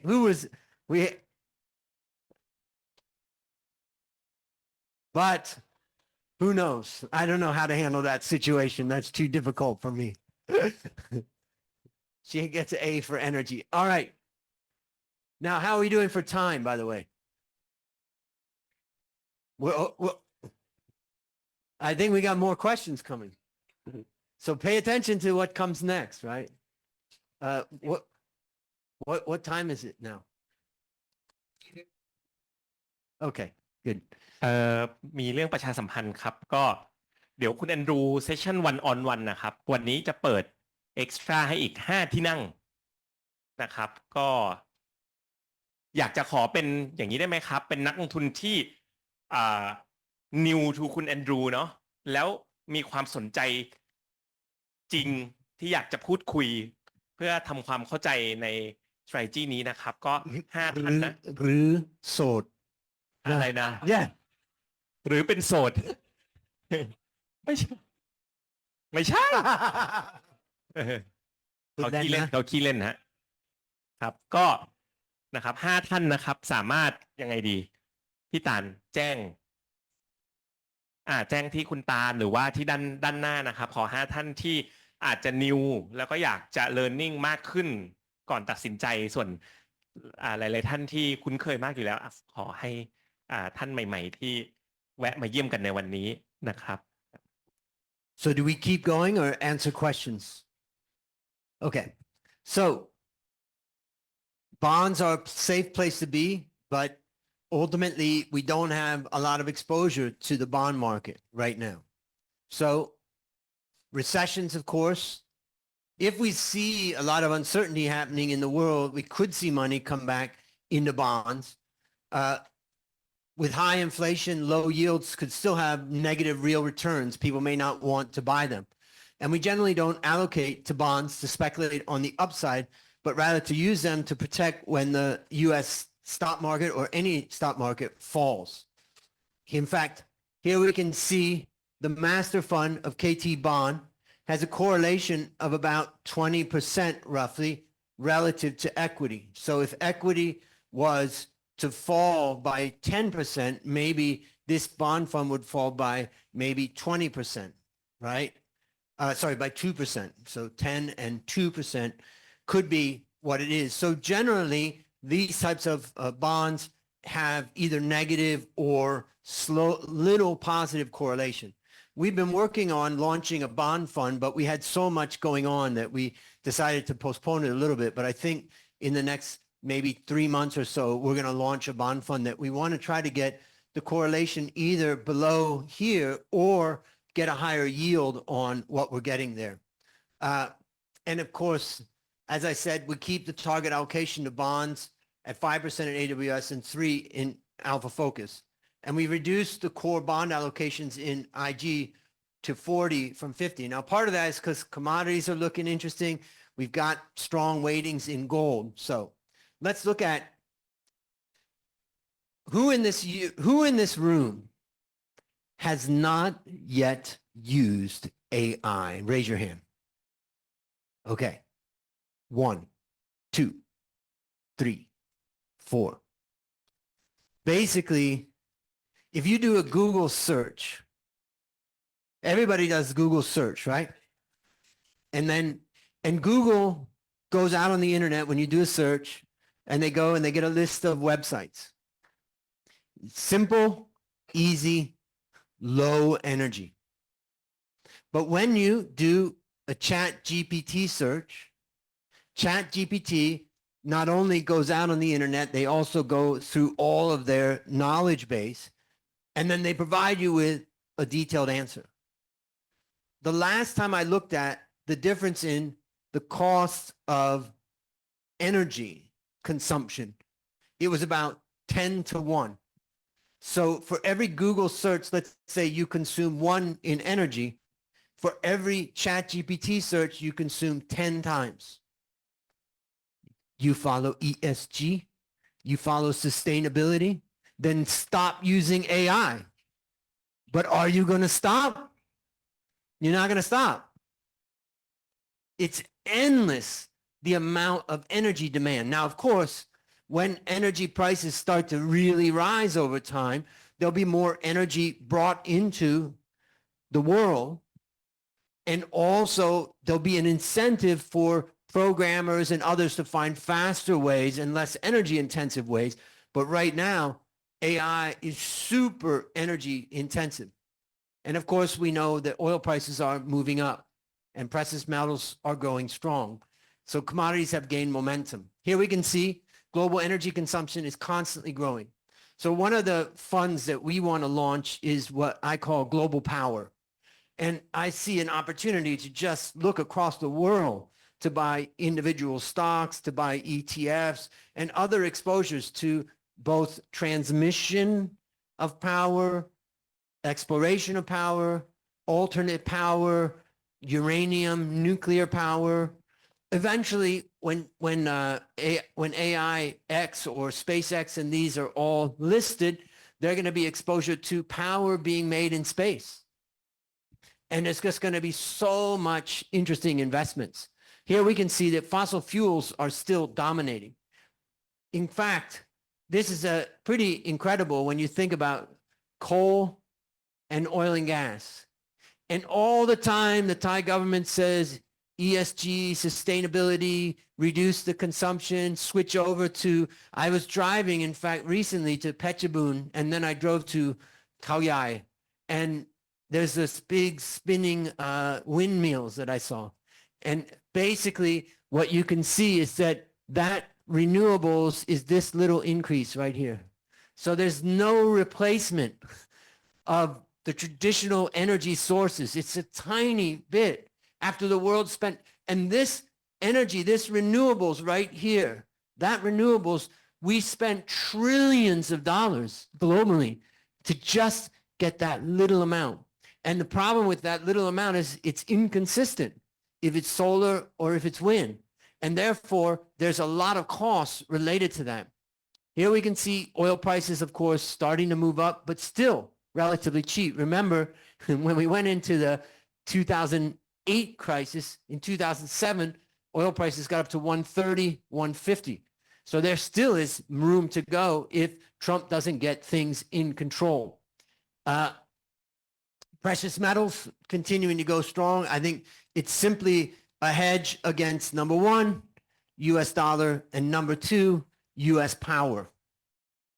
Because we saw what the US did with Russia, and they supported Europe in trying to confiscate the assets, the US dollar assets of Russia. But you can't take away gold that is in the vault in Russia or in China or in Hong Kong or in London, where these countries will keep it. And precious metals could remain strong due to this geopolitical tensions. Of course, who knows? We also could be at the peak. Right now, we're at 25%, and every time that we've rebalanced, we've wondered, is gold at a peak? Not yet. So rate cuts could be supportive as lower real returns on bonds mean you get nothing from bonds. Therefore, gold can be attractive. And of course, industrial metals could be weak because the economy is not so strong. But copper could see strong demand from data centers and all of you guys using AI. You don't care about the environment? It's 10 times more energy consumptive. So demand can drive prices higher, and further shocks. I think we have probably more shocks possibly to come. Right now, we're at a 10% allocation, but as I say, if we look at Brazil, we can probably say that we're getting through Latin America even more of a tilt to commodities. So gold. Here you can see U.S. public debt has been rising, but man, gold price is just incredible. And we've been 25% in gold now for 1 year, more than a year. So we're capturing a huge amount. Now, the typical fund manager and even asset allocation person may not even be allowed to invest in gold. Part of the reason we designed AWS this way is it gave us the flexibility to invest in any asset. So you may have, there's many of my friends who are fund managers, they're equity fund managers. The only thing they can buy is equity. And they're doing the best that they can with that. But we have the flexibility to buy many different types of assets depending on which ones are attractive. Now, this is fascinating. I've shown this one before, but the amount of debt in credit to non-financial sector to GDP is very high in China. China is very constrained. In other words, this credit that's going to companies, as an example, is very high. And China has a lot of constraint. So the world's second largest economy is also in debt. And look at Thailand, right? We can see what happened when Thailand personal debt went super high. Now it's starting to come down, but demand is so slow because when you accelerate debt, you're accelerating spending. And eventually that spending slows. And that's part of the reason we have a problem in Thailand is because the consumer has so much debt, they don't have the capacity to buy at this point. Here we can see central banks have loaded up on gold, switching into US dollars, just incredible amount of accumulation of gold. And based on previously mentioned reason, gold has continued with its momentum. Basically, you can see above both a 50-day and a 200-day moving average. And that's why we're maintaining 25% in AWS and 10% in all-weather inflation guard. So we have 4% in gold, but we also have gold miners in all-weather alpha focus, so more risk there. Precious metal miners can benefit because basically this is the estimated profit per ounce. And we can see that that profit in percentage terms is very high when the precious metal prices rise, as long as oil price doesn't rise too much, because oil is the energy to extract the precious metals out of the earth. If energy prices go up super high, these margins will come down. So again, we have to watch that very carefully. Here we can see the gold miners. This is the Gold Miners Fund by Van Eck, and we can see it's gone up a lot more than the price of gold. We've seen that before happening, but we also know that it also can come crashing down much more. But that's where Alpha Focus is going to take more risk. We're in the gold miners. If it comes down, it's going to hurt us a bit. But if we can capture the upside, then we're in good shape. All right. We're ready for some questions. I saw some interesting questions here. One of the question was, how can the U.S. lower interest rates despite expectation of rising inflation driven by higher commodity prices? A U.S. pullback doesn't mean Iran will stop, and the conflict could turn into a prolonged war. Now,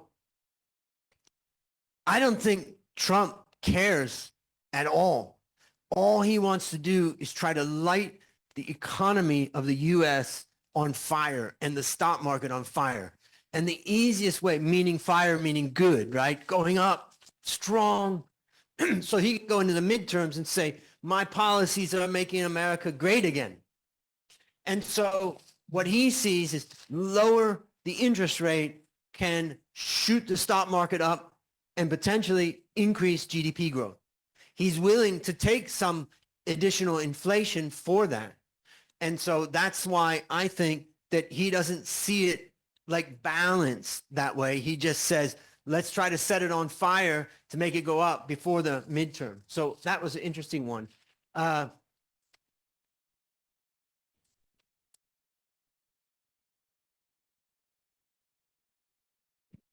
one's asking about you guys. But generally what it's asking is, how would Sonsa and Jet allocate across the different portfolios?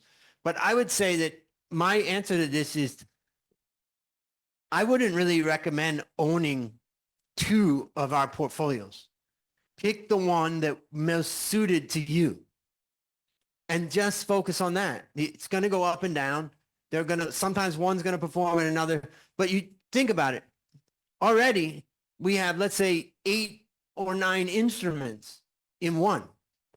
And then you buy one AWS, and then you buy all-weather Alpha Focus. Now you bought another 10 instruments. The overlap there is going to be a waste. Just focus on one. That would be my advice on that.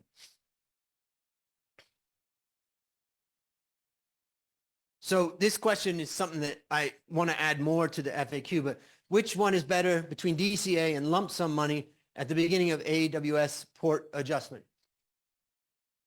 Lump sum always beats DCA in the long run because the stock market's going up. So you want to have your money in the market as early as possible and going up. if you're putting your money in over time, you're not having the money in the market for a long time. But for most people, they don't have a big lump sum. They're going to contribute every month from their earnings. So it's not even an argument for most people, a lump sum or DCA. For most people, it's DCA because that's the way they get their income. But if you're sitting on, let's say your parents give you a lump sum or you get some amount, right? A big amount. If your horizon is long-term, 10 years, 20 years, 30 years, generally getting it in the market and leaving it in there is better than waiting over time. Now, if you could predict the timing of the market, then you may decide, okay, I'm going to wait and put my lump sum in when the market's down, but it's hard. It's very hard. Okay, other questions? Any questions in the room?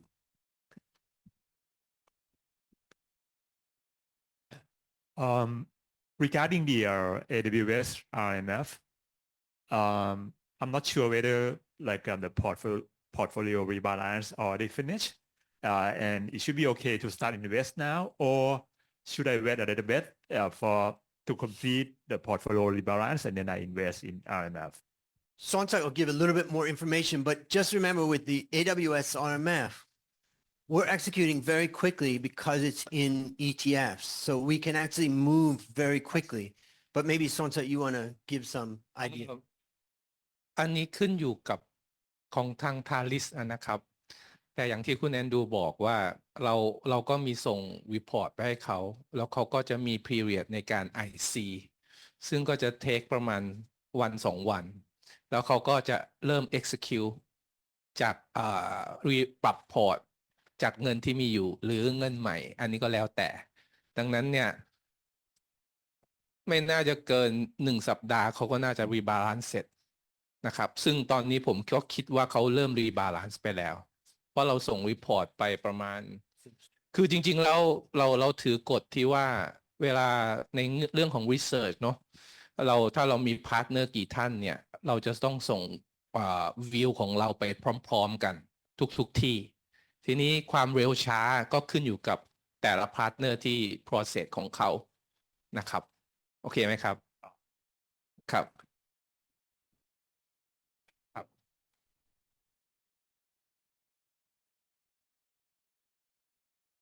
After Iran war happened, and I noticed that the dollar is going up, quite going up. And why you think the dollar will going down in the next 3 months?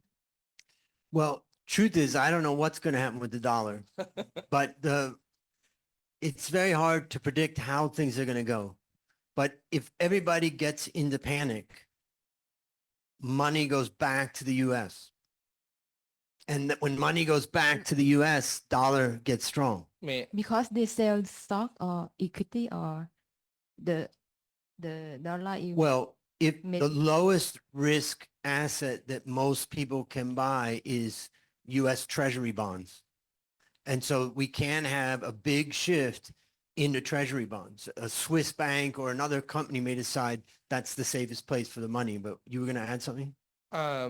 โดยปกติเนี่ยที่เราทำโมเดลเนี่ยเราไม่ได้มีวิวเกี่ยวกับ exchange rate นะครับแต่เราให้มันเป็น natural hedge กันไปในตัว natural hedge ยกตัวอย่างเช่นถ้าดูจากตัว TLA GEQ เนี่ยมันเป็นการลงทุนใน equity ทั่วโลกเราจะไม่มีการ hedge เพราะว่าแต่ละประเทศเนี่ยมันก็จะ hedge against กันเอง in the long run เนี่ยถ้าเราไป hedge exchange rate เนี่ยหรือในประเทศที่ hedge แล้วมี cost สูงเนี่ยมันจะเป็นการเพิ่ม cost เข้าไปในกลยุทธ์แล้วเคยคำนวณแล้วว่าในระยะยาวเนี่ยมันจะ cancel out กันไปเป็น0ดังนั้นเนี่ยถ้า period ไหนที่ตัวที่เราไปลง exposure แล้วมันกำไรหรือขาดทุนจาก exchange rate เนี่ยมันก็เป็นเพียงระยะสั้นในระยะยาวเนี่ยมันจะ natural hedge กันเองในตัวTLA GEQ นะครับซึ่งมันก็จะคล้ายๆกันกับตัวพวก AWS ที่เราก็natural hedge กันไปอย่างเช่น แต่ว่าบางกองเนี่ยเราเป็นกองที่เรา hedge ให้ return ของบาทเทอมเนี่ยมันเท่ากับ return ที่เรา test มานะครับไม่แน่ใจว่าเข้าใจไหมครับที่อธิบายครับ Is there anybody younger than 25 in the room besides Sonsak? So say the youngest person in the room is 25 years old, right? For a 25-year-old, you may not even buy AWS. You could buy TLA GEQ because you really don't need a lot of bonds and other things in the portfolio. What you need is long-term equity exposure. So since inception, this fund is up about 10.4%, which is about 7.5% above the benchmark. And this is overweighting global industrials, global tech, South Africa, and Taiwan.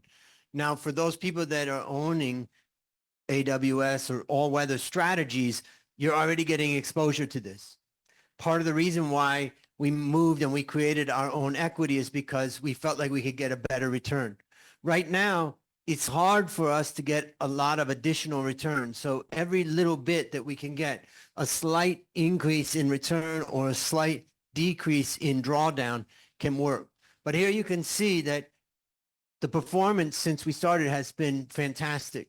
And this is TLA GEQ up about 3.5% in February versus about 3.4 for the benchmark. And ultimately, it's we've got the alpha, which is in green bars, comes from our tilts. So with GEQ, we're able to tilt towards some different countries or sectors that have worked or that are working right now. And so only the tech underperformed in the alpha portion of GEQ. Now, not all of GEQ is going to be tilting, but a portion of it we call the alpha portion is going to be tilting. And here we're celebrating that we got this really, really right. But there'll be other times where we got it wrong. But hopefully over the long term, we can deliver a little bit better performance than the benchmark. Here we can see since the last revision, the fund rose 10.4, which was 7.5 above the benchmark. And again, it's this, we've been able to tilt towards Korea in particular. Brazilian industrials also have outperformed. So this is the active portion of the strategy. And basically, we're using our FVMR framework and we're putting it through to Thales as research, and then they're executing that. So we have what we call core exposure, alpha exposure, where we're tilting, and then defensive. Because if we have a little defensive, it allows us to be more aggressive on the alpha. And so this gives a picture. And let's take a look at the new overweights in the alpha portion. And so we have industrials, tech, South Africa, and Taiwan are our main tilts in GEQ. We've already looked at a lot of different charts that are going up like this, but of course, the sad reality is that military spending is rising and is expected to rise even more. And of course, the data center capacity is huge demand. And companies in the industrial sectors gain from rising power and infrastructure, reshoring, and automation and the like. So there's a lot of companies in that industrial sector, and we continue to overweight industrials in alpha. And ultimately, the tech boom that we've got, it's actually come down quite a bit. It's not as expensive as it's been in the past. And earnings and profitability is still very strong in tech. Here we can see tech has led the market for years, and the AI momentum, you know, when I look at AI, I think companies like OpenAI, as an example, may really struggle. But companies like Gemini that have their, or Google that has their Gemini, and even Microsoft with Copilot and the like, will be able to bundle these in as additional services. And they've got revenue coming from other places that can offset some of the huge spending that they have. So that's how I look at the AI situation. And of course, we've got a lot of companies that are benefiting. Here we can see 39% of this ETF's holdings is these. And also we have software, and ultimately we're overweight global tech. And that's what we're doing in GEQ. We're only doing that in the alpha portion, right? We still have the core and defensive portion. And rates have started to come down in South America or South Africa. And we can see ultimately as inflation comes down, so have rates, and improves political stability right now in South Africa is starting to be a positive for the market. And then of course, materials and financials account for about 70% of South Africa. So again, we're talking a little bit about commodities here, getting some of that exposure. So that gives you a picture of that. And South Africa is benefiting from rising commodity prices as an exporter. And of course, South Africa has precious metals exposures, platinum, palladium, and the like. So while not in the top 10, the country is also a large gold producer. So there's benefit going on there. And there's some other things that are going on, but because we're running out of time, I'm going to skip through them a little bit. Of course, Taiwan, we've seen the demand for semiconductors.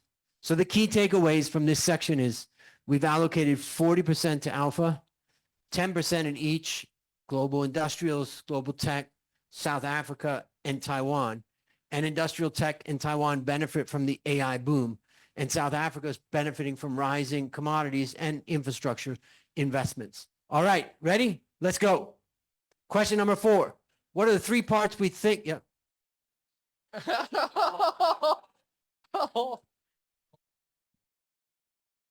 Oh, Where is it?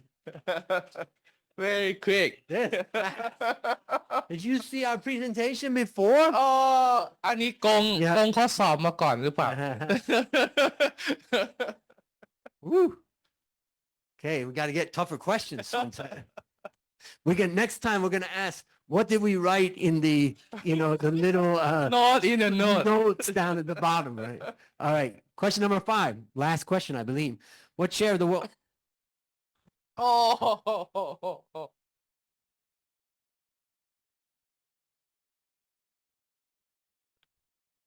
Yes. All right. So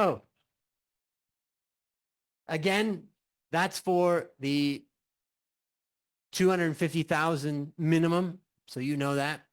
All right. So I think we're going to, Let me add something please.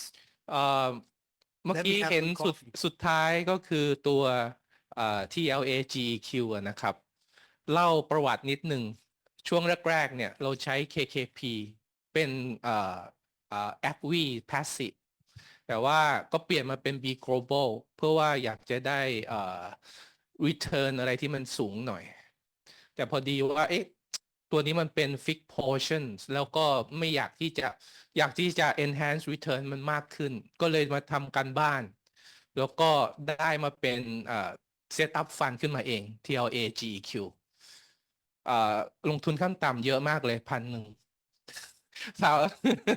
ถ้าใครที่อาจจะไม่ได้ลงตามโมเดลแต่ตั้งหากหรืออะไรเงี้ยก็สามารถที่จะไป invest ตั้งหากได้ในตัว TLAGEQ แล้วก็คิดว่าเหมาะสำหรับกับคนอายุน้อยๆที่เริ่มทำ DCA ไปเรื่อยๆในทุกๆในแต่ละเดือนอะไรเงี้ยนะครับหวังว่าผลตอบแทนน่าจะดีกว่า cryptocurrency ขอบคุณครับ And is that, were you answering, is GEQ suitable for long-term investment for my child?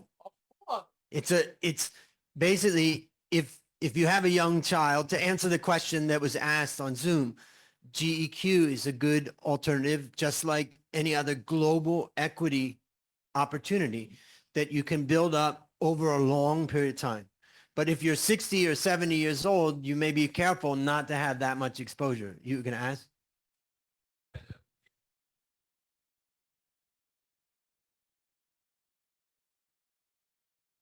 So if your risk is, if you can take a lot of risk, which a young person can take a lot of risk because they have a 60-year, if they're a little child, we're talking about a 50-year time horizon. You should be all equity. Now, if you are got a lot of money and you're not worried about things, you can take the risk. Even if you lost half your money or it went down by 50%, you're still okay. Then you can take risks. But Let me- if you are not in that situation, you have to be careful. Let me give you an example ถ้าไม่เป็นโรคหัวใจ อย่างล่าสุดเนี่ย จะเห็นว่าในควอเตอร์ที่แล้วเนี่ย TLAGEQ เนี่ย เรามี 10% ในเกาหลี แล้วเกาหลีขึ้นมา 60%แต่อาทิตย์ที่ผ่านมาเกาหลีตกมาประมาณ 15 ถึง เกือบ 20% จากยอดนะครับ แต่ตรงนั้นมัน TLAGEQ เนี่ย effectively แล้วเนี่ยใน AWS Family เนี่ยมีประมาณ 15-20% ดังนั้นเนี่ย risk ตรงนี้มันลดไปในโมเดล แต่ถ้าคุณชอบเขาเรียกว่าอะไร สามารถ manage ความเสี่ยงในตัวคุณในความคิดของคุณเองได้ แล้วก็ถือใน long run เนี่ยก็ที่ TLAGEQ เนี่ยคิดว่าtarget return ก็จะใกล้ๆกับตัว AWAF หรืออาจจะสูงกว่านะครับแต่ drawdown จะเยอะกว่าแน่นอน เพราะว่ามันไม่มีบอลเลย มันไม่มีสินทรัพย์คลาสตัวอื่นๆเหมือนกับ AWAF มันเป็น pure equity แต่ไส้ในของมันเนี่ยผมก็แอบมีตัว defensive sector เอาไว้สำหรับบริหาร drawdown ดังนั้นเนี่ยถามว่าเทียบกับ drawdown ของ AWAF อาจจะเยอะกว่า แต่ถ้าเทียบกับตัว ACWI หรือว่า AC World เนี่ยผมคิดว่า drawdown ของเราจะน้อยกว่า AC World ที่เป็น benchmark ครับ And also someone said, I'm being pessimistic here, but if there is a liquidity issue where the master fund restricts withdrawals, how should we prepare? Well, it's very hard to know when that comes, but that's part of what we're trying to do is when we're looking at all the different funds to see what the risks are. So very hard. If you see that there's a possible liquidity issue with a fund, you probably need to exit as fast as you can. And that causes more of a liquidity issue in that fund. So,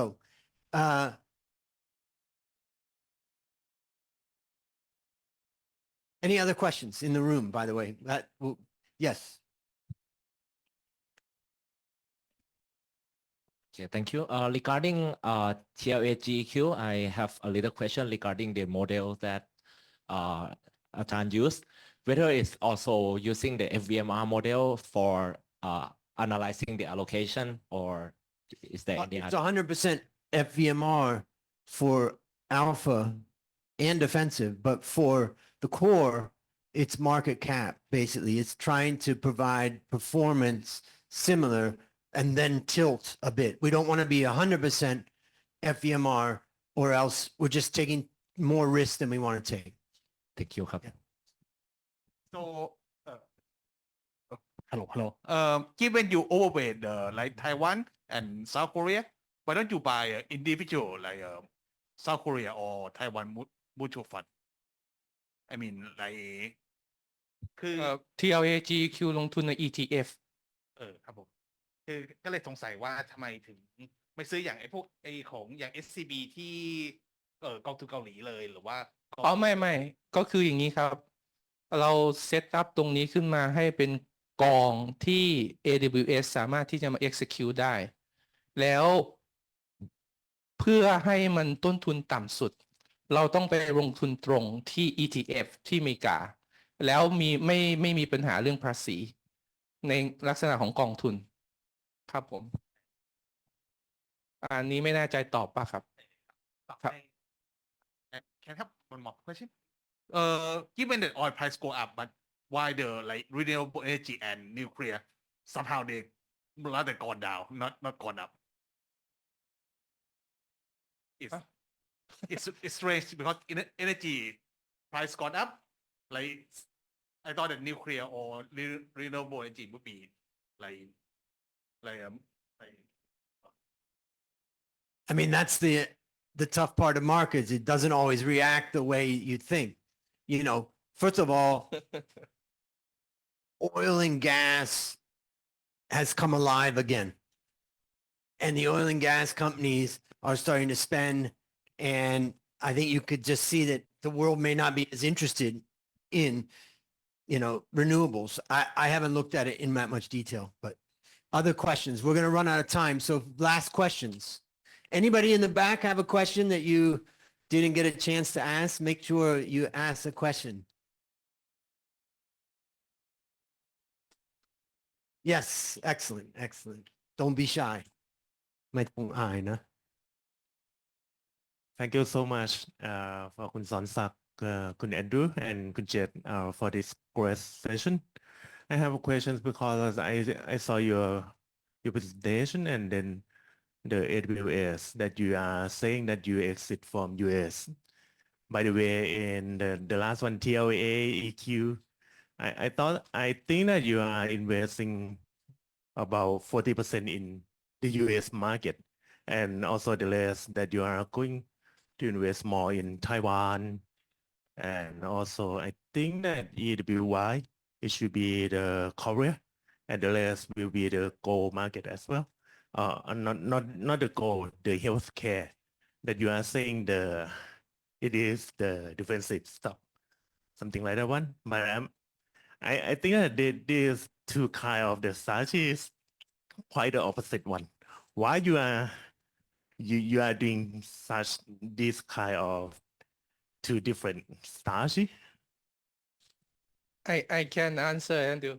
Okay, I can answer too, but he's เขาพูดภาษาไทยเก่งกว่าแอนดูนะ อันนี้น่าจะถามถึงตัว TLAGQ เนอะเมื่อกี้มีท่านหนึ่งที่ตอบได้เร็วมากเลยยังไม่ได้อ่านโจทย์เลยแต่ว่ามี3 portion นะครับก็คืออันที่1คือ core อันที่2คือ defensive อันที่3คือ alpha นะครับ core ของเราคือ 50%